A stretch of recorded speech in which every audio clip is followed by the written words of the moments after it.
Il me suffit de libérer l'Afrique et l'Occident s'écroulera de lui-même.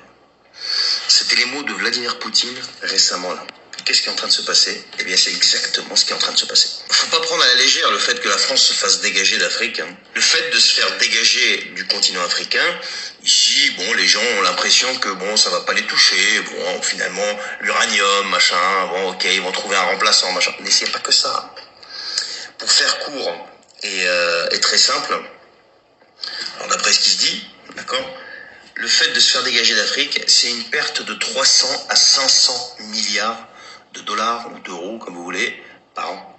Je répète, c'est 300 à 500 milliards d'euros de pertes par an. Mais c'est énorme. C'est plus de, je crois que c'est 20 fois les recettes fiscales sur l'impôt sur le revenu.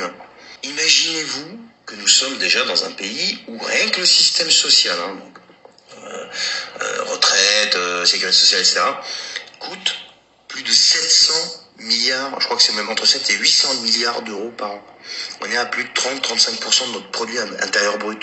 Plus une dette colossale, plus de 3000 milliards. Déjà, rien qu'avec ça, on a du mal. Alors imaginez-vous là, avec ça en moins, mais ça va être une catastrophe. Mais ça va être une catastrophe, les gens ils s'imaginent même pas ce qui va se passer. Alors bien sûr, on récolte ce qu'on a semé. Et oui, parce que la France en a profité pendant des décennies. Et donc aujourd'hui, l'Afrique a l'air de se réveiller et l'Afrique veut son autodétermination. Pour la France, qui est le pays des droits de l'homme, rien de plus naturel que de dire oui à ça. Mais par contre, ça va coûter très cher. Et si ce projet va jusqu'au bout, dans les années à venir, mais là, faut arrêter de nous appeler déjà 5e puissance mondiale ou 6e ou 7e ou je sais pas quoi, mais là c'est fini. Là c'est fini. Là ils arrivent à camoufler encore un petit peu ça, mais là ça va être complètement terminé. Et moi je vous pose une question, on dit merci qui?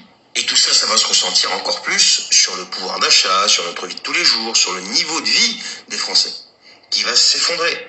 Et on est quand même dirigé par des gens qui sont soi-disant compétents, qui ont fait des grandes écoles d'administration, etc., etc. Donc je pense que le pire est à venir. Alors je veux pas alarmer, mais les chiffres sont là. Même si c'est la moitié de ça, même si c'est la moitié de ce que je vous dis là, c'est catastrophique. Mais pendant ce temps-là, qui se frotte les mains? Vladimir Poutine, le mec que notre Bruno, encore une fois, le dilaté, et j'ai vu que cette phrase vous avait plu, avait prédit l'effondrement. Et tous les gamelins de plateau, les généraux de plateau, avaient prédit aussi l'effondrement de son pouvoir, de son régime, de tout ce que vous voulez. En attendant, le mec, il avance ses pions, et sa politique, sa stratégie globale avance pas à pas. Et de l'autre côté, le nouvel ordre mondial, lui, il est en train de reculer. Et ils sont tellement dans une mauvaise posture que regardez ce qu'ils font à Trump aux États-Unis.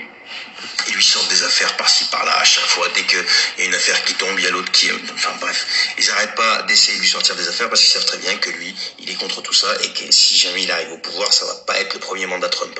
Voilà ce qui se passe. Donc Poutine d'un côté qui avance ses pions. Nous, on est en train de s'enfoncer. Et l'effondrement global au niveau occidental, ce n'est plus du tout ni du complotisme, ni de l'utopie. Bonne soirée.